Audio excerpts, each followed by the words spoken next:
no voy a caer aquí en cosas, ¿no? Pero por eso vemos personas con trastornos de personalidad narcisista o gran funcionamiento narcisista en cargos como políticos, en cargos como importantes, ¿no? Conductas que él tenía es cuando yo me di cuenta quién era, pero fue la violencia doméstica lo que me llevó a descubrir con la persona que yo estaba viviendo. Está tratando a los demás como objetos, pero haciendo con una máscara por delante, haciendo ver que es completamente lo contrario y que es una persona, no sé, humilde, sí, súper cercana y ese tipo de cosas. Entonces, sí, definitivamente hay que tenerle más miedo porque no son fáciles de reconocer, o creería yo que no son fáciles de reconocer. Aquí María Ángela nos va a dar tips. Parte de muchas veces de su manipulación es hacer creer que van a cambiar y hacen todo un teatro que es creíble para la víctima y le da muchísimas oportunidades, pero puede llegar incluso al punto de violencia como en el caso de Christy, porque es que un narcisista va acumulando ante su ego.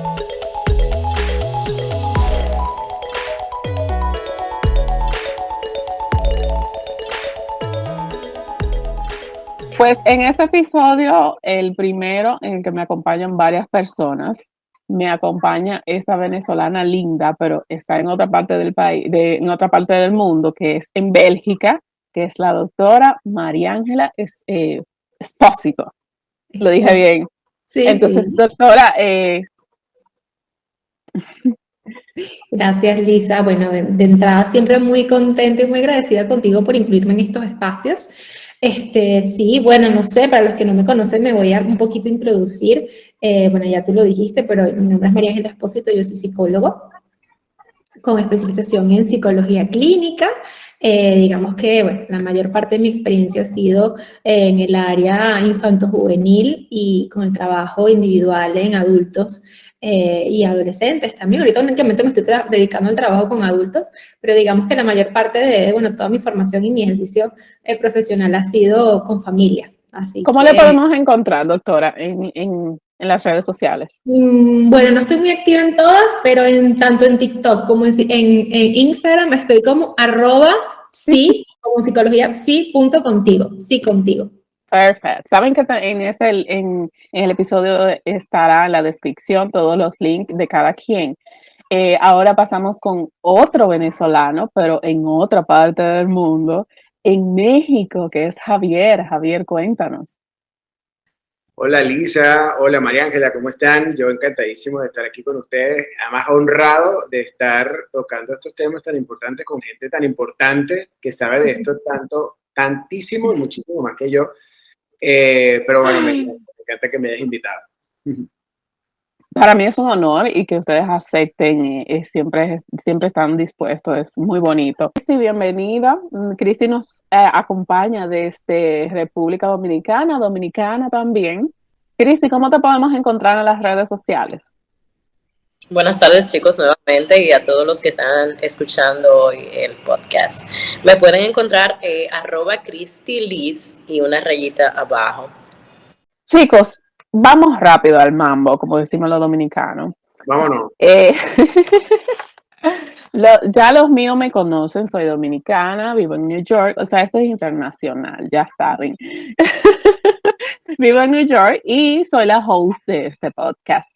Entonces, hoy traemos unos temas súper deliciosos y que el tiempo no nos va a dar para tocar, pero vamos a hacer un esfuerzo.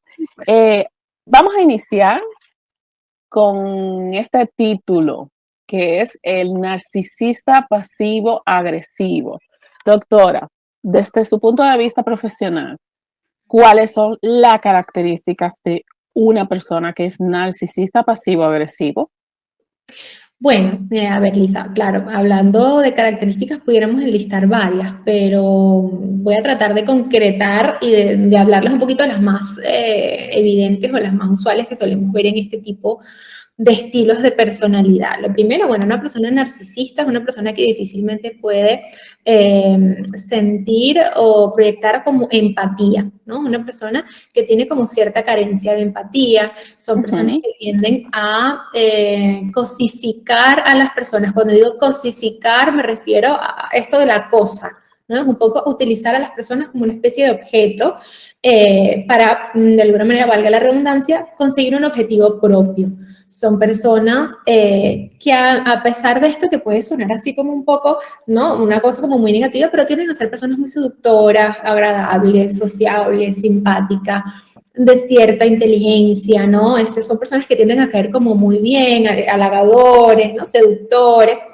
El narcisista tiene un poco de esto, bueno, por eso vemos, no voy a caer aquí en cosas, ¿no? Pero por eso vemos personas con trastornos de personalidad narcisista o gran funcionamiento narcisista en cargos como políticos, en cargos como importantes, ¿no? Esto se tiende a ver mucho. No vamos a caer aquí, pero yo estoy segura que algunas cositas ustedes ahí han pensado. No caigamos en ese hoyo negro, María Ángela. Javier, para ti, ¿qué es una persona narcisista pasivo-agresiva? Porque es pasivo. Yo creo que hay que tenerle más miedo a este tipo de personas. Por supuesto, la persona que, así como dice María Ángela, está tratando a los demás como objetos, pero haciendo con una máscara por delante, haciendo ver que es completamente lo contrario y que es una persona, no sé, humilde, sí, súper cercana y ese tipo de cosas. Entonces, sí, definitivamente hay que tenerle más miedo porque no son fáciles de reconocer, o creería yo que no son fáciles de reconocer. Aquí María Ángela nos dará tips. Pero creo, sin temor a equivocarme, que hemos estado más cerca de personajes así de lo que creemos en la vida. Perdón por Sí. ahora estoy en la Ciudad de México. Yo creo que lo difícil es que en el caso que tenga un vínculo emocional, que en esto es que nos vamos a enfocar en la situación de pareja, es difícil porque desde el amor a uno le parece que podrían ser defectos normales o virtudes diferentes porque todos tenemos luces y sombras. Entonces, desde los ojos de amor, como dicen muchos, nuestros antepasados dicen, que hay un refrán ahí que no recuerdo bien, pero que es como que desde el amor todo uno lo ve normal y lo ve bien. Entonces, este tipo de personas realmente tienden a tener un perfil aparentemente normal, una vida normal, son personas que se ven hasta empáticas hasta cierto punto, porque su objetivo realmente, y usted me confirmará, doctora, su objetivo realmente es siempre cumplir sus necesidades, pero ¿qué hay detrás de ese tipo de personas que manipulan, incluso opacan la autoestima de la persona a quien le interesa pues controlar? ¿Qué hay detrás? Realmente no hay una persona segura porque ellos se muestran como seguros, como empáticos, como sociables, como personas de confianza. Porque al final detrás de eso, de esa autoestima inflada que ellos aparentan como de mucha seguridad, ¿no? Una gente que uno dice, pero yo quisiera tener un cuarto de la autoestima que tiene esta persona, pues todo lo contrario, realmente esto es como una sobrecompensación, por así decirlo, pero realmente las personas que tienen o un trastorno de personalidad narcisista o un funcionamiento narcisista, que para ojos profesionales son, a ver, estamos hablando de dos cosas que se pueden relacionar, pero son diferentes, lo que hay es una autoestima muy dañada. Lo que estamos hablando es que ha sido, evidentemente, es una persona consecuencia de una historia, y una historia probablemente no muy bonita. De hecho, voy a retomar lo que tú estabas diciendo con respecto a lo de las relaciones y esto de degradar la autoestima del otro. Solo una persona que ha sido dañada puede ser capaz de dañar a otro. Entonces, yo creo que eso hay que un poco marcarlo, no nada más en el narcisista pasivo-agresivo, sino en la vida en general. Entonces, normalmente cuando tenemos perfiles de agresores, de parejas o de hombres maltratadores o mujeres maltratadoras, el perfil del agresor por lo general siempre tiene un componente, un funcionamiento o rasgos o un trastorno de personalidad narcisista. Entonces, esto es importante tenerlo claro, porque si desde afuera aparecen personas muy seguras, egocentradas, egocéntricas, una autoestima muy inflada, realmente lo que hay es todo lo contrario, es completamente opuesto. Son personas que vienen de una historia muchas veces complicada. Sí, yo quisiera preguntarle a Javier, que es la representación masculina en esta ocasión. Javier, se me fue la pregunta. Javier, También puede suceder, uno podría decir que es de hombres, pero hay muchas mujeres narcisistas. O sea, no estamos enfocándonos en un género.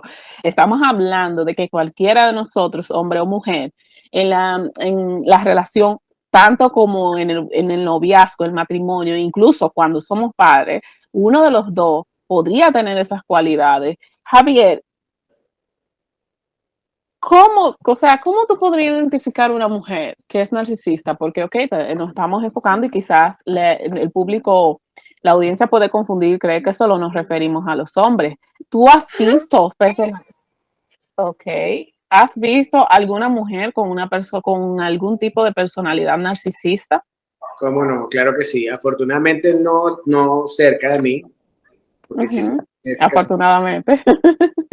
Pero sí lo veo, sobre todo desde mi posición como dad blogger, ¿no? O sea, dentro de ese ecosistema en el que vivimos y en que estamos enfrentándonos a las realidades de los diferentes padres y madres, me doy cuenta que muchas veces las mamás tienden a encasillar a los papás en que los papeles que normalmente han sido desempeñados por la mujer y, no sé, como cuidar a los bebés, darle de comer, mantenerlos, qué sé yo, vestirlos, cosas tan básicas como vestirlos, bañarlos, qué sé yo, tienden a encasillar a los hombres en el sentido de que no son capaces no tienen las habilidades correctas de llevar a cabo este tipo de acciones, y es completamente lo contrario. Ahora mismo los hombres y los padres nos estamos encargando, y desde mi posición como dad blogger nos encargamos de desmentir eso, ¿no? De dar a entender que eso no es así. Pero en ese sentido yo me doy cuenta que, y hablando de este tema en particular, que es básicamente este fenómeno el que se presenta, ¿no? O sea, con estas mamás que de alguna manera tienen esta posición que también está impuesta por la misma sociedad, en la que solo las mujeres son capaces de hacer este tipo de cosas. Y puede sonar como muy raro que lo diga un hombre, porque por años... No, Javier, yo creo que en el machismo hay gran parte de narcisismo. Sí, claro, totalmente. Y yo siempre he dicho que el machismo, en este caso, ha sido siempre muy, muy impuesto por la mujer. O sea, los orígenes del machismo son por las mujeres que, ¿sabes? Tenían hijos varones y imposible ponerlos a lavar un traste porque los niños no hacen eso, las niñas sí. Entonces digo, qué difícil ha sido, y gracias a Dios que en estos tiempos ya todo eso se ha desestimado por completo, y ya hoy esas líneas son completamente borrosas entre los hombres y las mujeres, porque todos tenemos la misma capacidad y las mismas formas de hacer las cosas, ¿no? Y digamos, dentro de este movimiento de papás blogueros o de papás de la nueva era, que estamos dispuestos hasta ponernos una boobie de plástico, si es posible, para que el bebé se sienta más en confianza y poderle dar pecho, estamos dispuestos y estamos puestísimos para hacer ese tipo de cosas.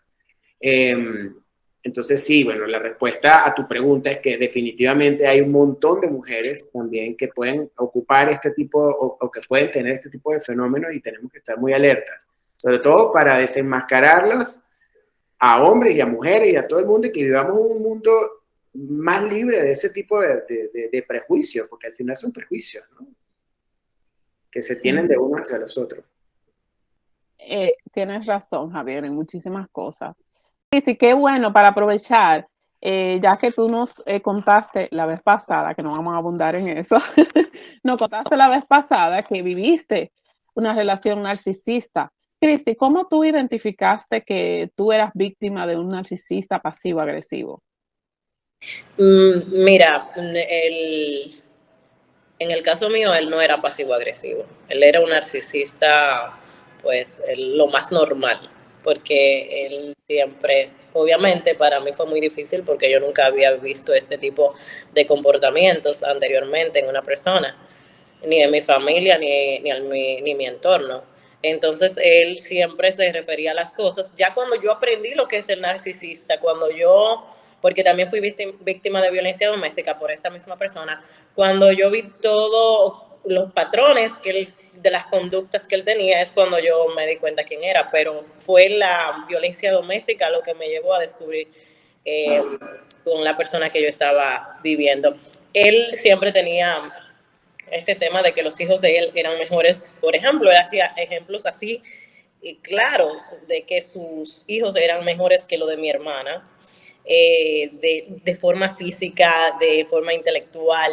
Hablaba siempre de su cultura, que era mejor que la nuestra, porque es de otra cultura. También se refería a las cosas físicas de las personas cuando llegaban a los lugares. Siempre tenía un comentario sobre las personas, si por el color, si por cuántas personas habían en el sitio, si por cómo la persona estaba vestida, si por el peso. Entonces, estas son las cosas que tú te das cuenta. O sea, básicamente, Cristi, básicamente es una persona inconforme, o sea, y No, se cree perfeccionista. Es una persona que entiende que él es perfecto y critica todo, o sea, todo lo del otro lo critica, pero siempre lo que es de él, lo que le pertenece, es mejor que lo que otras personas tienen. Ok, maravilloso, Cristi. Con tu testimonio, de verdad, muchas personas podrían identificar cuando están siendo víctimas de un narcisista. Doctora, ya sabemos que el narcisista está aprovechándose de nosotros. Se dice muy fácil, pero salir de una relación ya cuando somos padres, tenemos niños y está todo eso de por medio, pero la víctima sabe que su autoestima está por el piso. Lo siento. O sea, yo sé cuál va a ser su recomendación principal. ¿Qué pasó, papi? Yo sé cuál va a ser su recomendación principal, pero cuéntenos, ¿qué pasos básicos? Oh my God. ¿Qué pasos básicos que no son tan básicos, pero poderosos van a poder ayudar a una persona que es víctima de narcisismo a salir? Porque no muchas veces eso se puede resolver. El narcisista no se sana así de fácil. No, normalmente, a ver, suele ser muy difícil ver al narcisista yendo a terapia. El narcisista no busca ayuda psicológica, no busca terapia, justamente por lo que decía Cristi. Para él no hay nada que trabajar, él es perfecto. El problema lo tiene el otro, no lo tiene él. Más bien el narcisista es el que manda al otro a terapia porque el problema lo tiene el otro. Por eso es muy difícil que a nosotros nos llegue a consulta una persona con un estilo de personalidad de este tipo, ¿no? Y si llega o porque es referido por alguna institución o por alguna cosa que a él le convenga, pero difícilmente viene a trabajarse voluntariamente. Que por supuesto lo necesita, evidentemente, como todas las personas, se vería beneficiadísimo del espacio, pero no siempre pasa. Ahora, en el caso de... El narcisista también, doctora, y disculpa que le interrumpa. Ellos suelen ir a terapia. En el caso de él fue a terapia porque él quería regresar a la relación y entonces se vio involucrado ya el departamento que protege a los niños. Por eso digo, lo manda a alguien, lo manda a alguna institución, pero él por voluntad propia no.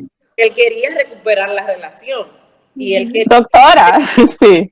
Que yo entendí, él quería hacer un cambio, pero en realidad no.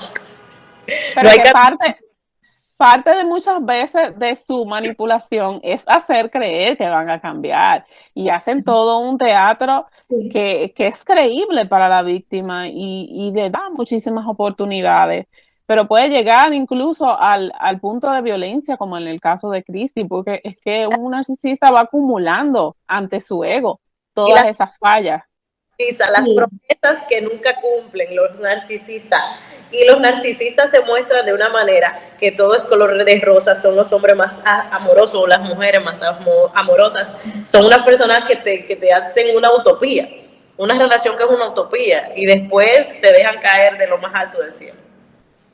Sí, realmente son relaciones muy complicadas y yo me atrevería aquí a extenderlo, no nada más a nivel de relaciones de pareja, porque también hay relaciones familiares que pueden llegar a ser muy tormentosas y que eso se ve mucho en terapia. Hijos de madres o padres narcisistas y la consecuencia y las secuelas que eso tiene en la vida de la persona. O sea, al final siempre que haya una relación, indistintamente de qué tipo de relación, de trabajo, de pareja, de familia, un vínculo con alguien que tenga un funcionamiento, un comportamiento, un trastorno de personalidad narcisista, siempre va a generar mucho sufrimiento en el que está del otro lado. Normalmente el que va a terapia es el que está del otro lado, porque entiende que algo pasa, porque hay un no me siento bien, porque hay un me doy cuenta que mi autoestima se ha visto afectada por esto, por esta persona, ¿no? Entonces, normalmente quien acude al especialista tiende a ser el que está del otro lado, en calidad o no de víctima, porque si bien en la mayoría de los agresores hay un perfil narcisista, no todas las personas narcisistas son agresoras, o sea, hay narcisistas que no ejercen algún tipo de violencia, es decir, al final a lo que yo voy a generalizar. No violencia física, pero psicológica sí. Psicológicamente, eso sí se vive y es por eso que se va, el otro es el que va a terapia, ¿no? Entonces, bueno, cuando tú me preguntabas, ¿sí? Doctora, una preguntita que me surge de lo que estamos hablando y como en mi posición de papá, ¿no?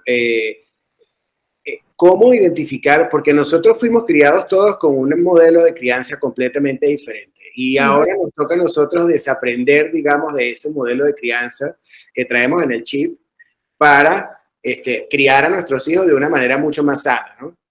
¿Cómo podemos nosotros identificar que nosotros mismos estamos teniendo a lo mejor algún efecto narcisista, pasivo-agresivo con nuestros hijos sin querer?